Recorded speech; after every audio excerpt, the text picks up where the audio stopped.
Hey guys, it's Chelsea from The Financial Diet, and I'm here with someone that I'm not going to say all of you know, but probably a lot of you know. It's Hank. Hi, I'm Hank. He's Hank Green. Hi, I'm Hank. I make YouTube videos for a living. I started in 2007. I once saw a blog post by Chelsea, and I reached out and I was like, you should make YouTube videos. And here we are. And he was right. So I wanted to talk to him. I'll link you guys in the description. I did an interview with him. I actually did two. This would be our third. This is our third interview. Yeah. The first one, I barely knew him. It was a very different time and place in life. The second time, it was just kind of general fun money questions. And now I'd like to talk to him about more serious stuff than we did the past two, because I feel that between those three videos, our working relationship has evolved in many fascinating ways, which I think say a lot about the industry of how people make money online and what YouTube is like as a business, and how to be people who work well together and do kind of what's in their own best interest without being at the expense of anyone else. So tell us how Complexly, first of all, got started, like what it is as a business and how it became a business. So our little educational media company, we had one employee each. Me and John had like sort of an operations person / assistant, and we got a grant from Google to make some YouTube shows and immediately had to hire up pretty fast. And it was sort of the seed of it, and it's been like 8 years now. So we have 35 people now and make like 13 different shows. And we are kind of making a lot of it up as we go along. And also, like, partnerships aren't going to work the same ways that they used to. And that's actually, I think, really good, because a lot of the ways partnerships used to work is like, you do this and we pay you and we own everything we make. Like, we just pay everybody their freelance rates, and then at the end of the process, like, the host has no control over what we do with it, and they have no say and no back end and all that stuff. Whereas I think now, when you build up a creator, like BuzzFeed has this problem, when they build up creators that become very successful on their platform, they could just go somewhere else and make their content on their own, which is kind of great, because like it gives a lot more power to the creatives in the industry. And as we've probably all seen at some point online, there's been a lot of friction when a lot of those people who became famous on BuzzFeed wanted to go do their own things, because I obviously don't know the intimate details of the kind of contract that they were handed when they were a 19-year-old who liked to make videos. But I can only assume that a lot of them were like, if you ever want to leave, we'll kill your entire family or something like that. So actually, whoever it was, maybe it was just Hank and a checkbook, someone before we even had a channel gave us a grant for $5,000, which we never were expected to pay back and didn't, although we did in other ways, kind of. Eventually, which we actually used not as like the money to do it, but as sort of like the impetus and the excitement to like quit our jobs and form our LLC as TF Diet, which obviously like was not money we were living off of, but even that small amount of money made just like a huge difference in our perception of what we were doing. Right. A lot of you have asked, even so we're at VidCon, full disclosure, Hank does not live in a hotel, and several people who came to a panel I did yesterday came up and they were confused because a lot of people found us through Complexly and know that maybe we're not in Complexly or part of Complexly anymore. And that's true, and that's kind of what happened, where we are obviously to some extent educational, but we're also very editorial. We produce a lot of stuff, as you guys see here on the channel, that's just kind of narrative, and our goals are a little bit different from Complexly's, which are much more kind of purely educational and like kind of close to a nonprofit. So similarly, last year we were like, maybe, this isn't a perfect fit, and we just kind of figured out what made sense for everyone to feel happy, because we wouldn't have a YouTube channel if it wasn't for them. But we also did a lot of things as an independent channel that maybe Complexly wouldn't have been able to do for us. So it was definitely a situation where when we initially thought about leaving, we were like, there was a moment, and I'm going to be honest, there was a moment, especially like looking over the contract and thinking long term, where we were like, wow, like what if this is all a ruse and Hank is actually a terrible person, and he's like, I'm coming for you. You can leave, but I own everything you've ever produced, which sounds like a joke, but many, many people find themselves in that situation in this industry. Oh yeah, it's happened lots of times. Lots of times. And it's terrifying to be like, oh, I don't own my YouTube channel. That's that Grace Helbig found herself in that situation where she worked for 7 years on a YouTube channel that she was being paid a salary to produce and was not owned by her. I talked to Grace a lot during that period to try and figure out how to how to keep her channel, and we ultimately weren't able to do it. A lot of what ultimately I think made it that it was tough for us to work with Complexity is we have very different approaches to how we make that money. And I know, Hank, that you as a person are like very resistant to doing a lot of things that could make you a lot more money on YouTube. I guess, yeah. Well, tell me how you feel about making money on YouTube, how you do it, how you don't do it. Well, I mean, ultimately, I love what you're able to do on the financial diet with sponsorships because you have such great endemic sponsors in this space. Totally. Managing money, figuring out finances is an area of the economy of which there is a lot of money to spread around. And also it's endemic. It feels natural, feels right. And it is natural. And you can work with the companies that you think are providing legitimate services. Right. Whereas if you're just sort of making like entertainment content on YouTube, it's like sort of whoever comes knocking. Right. And scale. Yeah. We do a lot of, direct response type ads. Those are the ones that are like Casper mattresses or like go use this URL to go to the thing and buy the product or service. And we do a lot of those on SciShow, and I'm like totally down with them. And the value proposition is very open and clear. Mm-hmm. We don't do advertising for stuff that we really sort of I, as a human, sort of disagree with. Like, we don't do private student loan things. We've had that several times. We don't do advertisements for private student loans. We don't do advertisements for-profit educational institutions. We don't do advertisements for oil companies, and we don't do advertisements for sugar beverages. Obviously, in that category is like alcohol and nicotine as well, but like just unhealthy products. Yeah, and we were actually talking about this. We were at a thing called EduCon, which was at YouTube's HQ here, where we were talking about most of the channels there are educational, which are much naturally harder to sponsor. A, because in many cases it can compromise the quality of the work. A scientist is not necessarily going to want to talk about their field of expertise and then bring it over to a Mountain Dew ad. Mm-hmm. But also, it's not necessarily the kind of ads that are valuable to the person selling them. Like, the person watching a video on, microscopic animals is not necessarily then going to be like, I got to sign up for a credit card.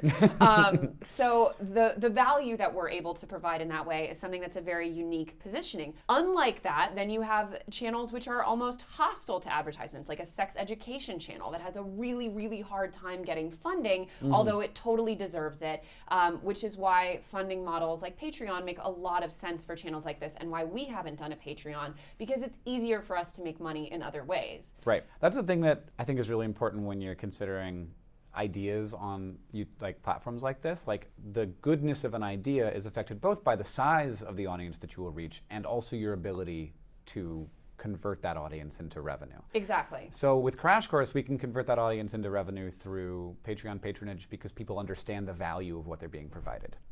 It's just a different value proposition than watching a cat video to be able to do well on. And they want to support you. Yeah, they feel that because they want to support us because they understand that significant value is being provided. So you say, I just want to make content and make good stuff, which I think is wonderful and respectable. But do you ever think that part of the reason you think that way is because you're not so worried personally about making money? I'm very worried about complexly making money. We are all being driven by something. Like, there are some drives inside of us of some kind, and there is a drive for a sustainable level of income. And when you're pushing toward that, you are thinking about money more.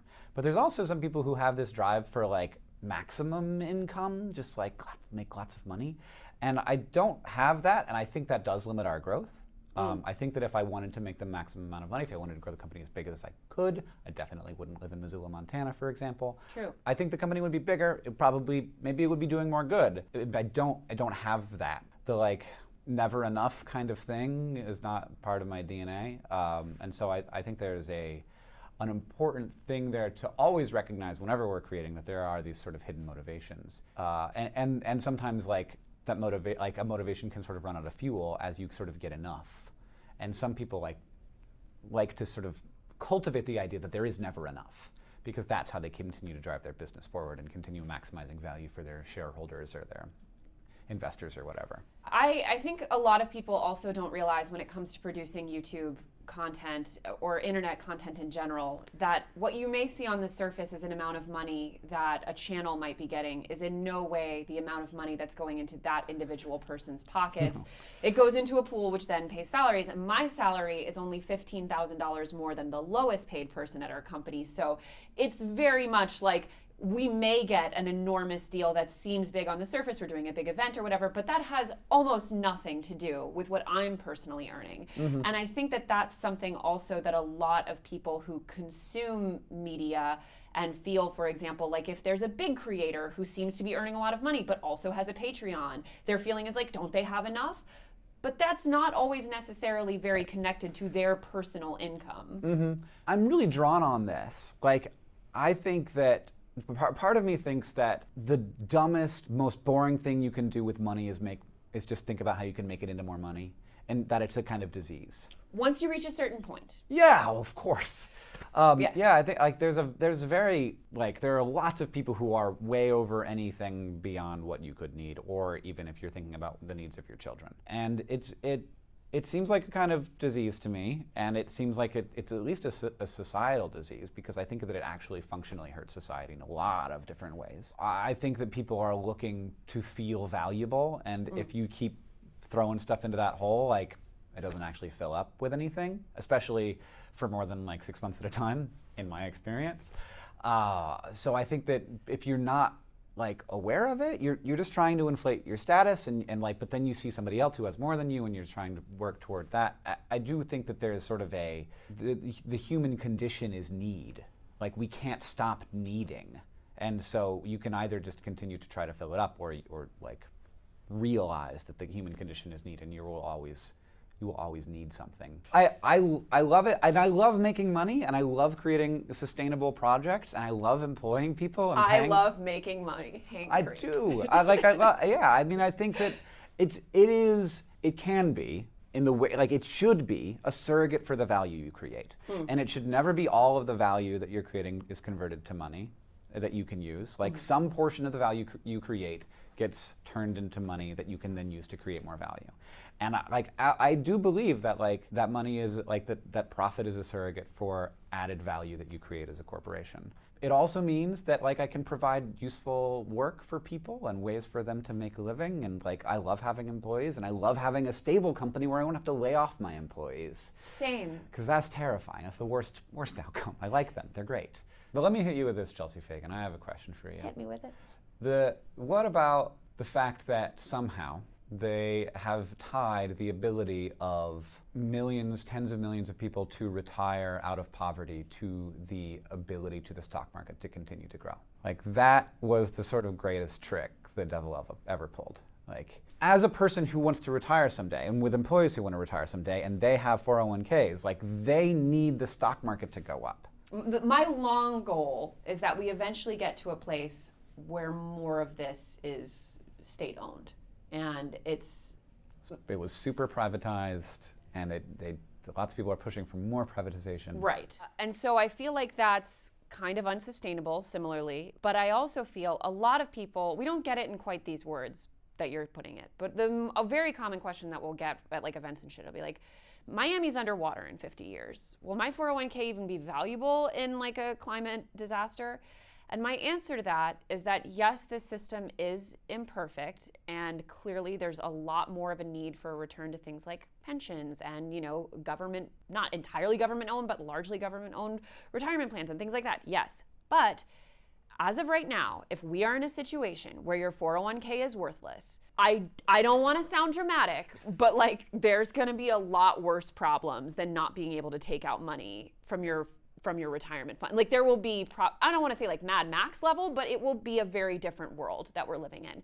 And for me, at least, investing in current vehicles as they exist is really just betting on the fact that the world may be a little crazy, but will generally continue being a somewhat linear narrative, which it has been for the past, 100-ish years. And humans get better at creating value with less. They do. If we're really worried about companies maximizing shareholder value, ultimately the shareholder value is those retirees. So like we're basically saying like in order for you to retire, a company has to exploit you for your entire working life so that they can maximize profit so that people can retire. Right, And you're almost like, well, I do need the stock price to go up. I need the stock market to go up. And the wild thing is that regular investors are such a small percentage of the stock market that the people who are really benefiting from this are the ultra wealthy because they own the vast majority of the stocks. Oh, absolutely. And then us at the bottom are just like, but I need the stock market to go up. And it's like, great, well, it went up 6% a year and you made enough money to retire and I made enough money to put a yacht on my yacht. And a helicopter, like a little maraschino chair. So let's be clear. A lot of the best plans, I think, out there right now are entirely contingent on doing things like taxing the super wealthy and specifically taxing them on the kind of exchanges that are happening that lead to them having a vastly disproportionate amount of wealth and hoarding it and doing nothing with it, essentially. But until that happens, to your earlier point about not shutting off all coal overnight, like, if you just simply say, I won't put any money into a retirement plan, I'm not saying that. like, that's just fucking you over. Yeah, you should put money into a retirement plan. I just think it's remarkable that we're in a situation where in order to retire, we have to support the system that fucks us.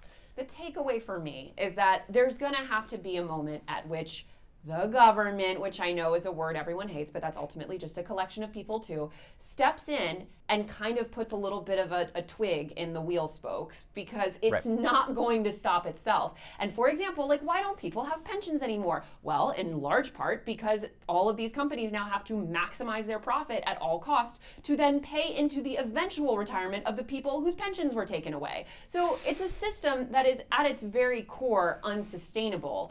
And we're either going to reach a place where we have like a small amount of people who live in like a gilded, electrified cage on a hill. It's not fun. Even for them, it sucks. Even for them, it sucks. So like, that's it. Or we're going to reach a place where we're like, okay, everyone's got to have a much more middle zone, which is what I think Hank and myself try to create at our own businesses in the tiniest possible iteration of that. And I think it's so important for people with good values to be in business. I think that like MBA programs kind of don't encourage that necessarily. No. And I really think that there should be some way, and I think you're doing part of this work, to get people that actually believe that the source of value isn't greed.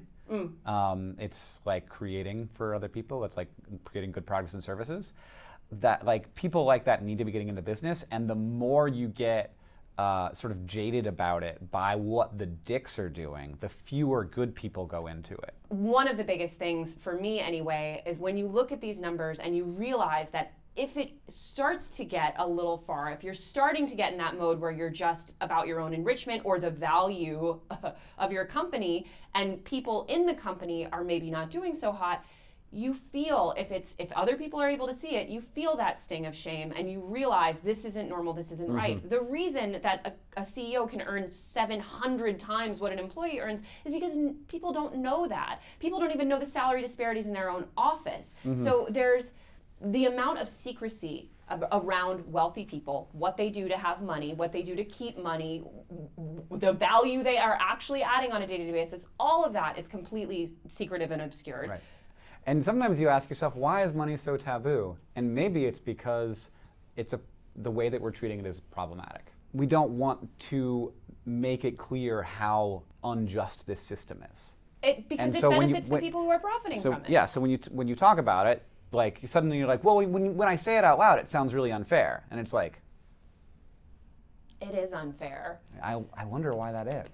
So as a last question, what would you say has been one or maybe two of the key things, aside from your own non-desire to have several yachts, that has allowed you to build this business and to keep it going, and that maybe someone else, even if they're just trying to earn a full-time salary on YouTube, could imitate? I think it's really important to consider both how much value you're going to create for your audience and how many people you're going to reach, but also how you're going to monetize that. Like, it seems like it's kind of a callous thing to be thinking about maybe. But I don't think an idea is good if it can't become self-sustainable. If it can't pay for itself, it's not a good idea. And If it's Unless just it's just a fun project. right, if it's just you, like it's also a possibility that like your time when you are working on your own project, you can devalue your own time, and that's not like unethical. Devaluing other people's time is. And so I think that like thinking in the beginning about how this thing is going to be monetized, like is it something with great endemic sponsors, or is it something that's going to be able to be like passionately supported by a Patreon audience, or is it something that has a product that you can sell on top of it, where I'm making these videos, they're not going to make a bunch of money, but there's this $20 thing, like it's a poster or it's a book or it's a course or something that you're selling on top of it, that becomes something that allows you to support your employees well. So something that you hear all the time from YouTubers who are thinking about making a full-time living off of it is that they're just creative types and they don't want, they pass all of the handling of anything business, and that usually spans everything from like sales to accounting to lawyer, all that stuff, to like an agency or a production company or whatever it is. And often that will lead you to be in the position where you wake up one day and you own nothing of what you do. But even on a more like, even if that doesn't happen, you're almost guaranteed to be giving away a large amount of the money that you could potentially be earning to all of these people who are doing all of these things you don't want to do. So my one piece of advice would be try doing those things at least once. Like try doing your own accounting for a month or two. Try negotiating your own brand deal once. Like try finding a sponsor. Try creating a product and monetizing it. Do these things at least once, because to Hank's earlier point, there is such a creative and fulfilling element to just making the thing you love sustainable. And you may find that once you do it, you actually like doing it, or at least don't mind doing it enough that you don't want to give someone else 20% of your money to do it. What a business we're in. What a business. But I feel honestly, I feel more hopeful about it today than I ever have. Great. I'm Well, very good. I'm excited. glad VidCon has been not terribly disillusioning and soul destroying. No, and I love the small TikTok teams. I love those TikTok teens. They're great. They're everywhere now and they're dancing. And they have little sparkles in their hair. They're great. I love them. Don't fear the future. Monetize it. What did she say? Anyway, guys, thank you as always for watching, and you know what to do. Yeah, there's a subscribe button. I always It's feel somewhere bad doing nearby. the subscribe and tune in Smash thing that around. like button. Tune in next time. Financial Diet every Monday, Wednesday, Friday. I don't know when you upload. Every Tuesday, Thursday, and Friday. It's here. Subscribe, watch. You know the deal. Tell your friends. Bye.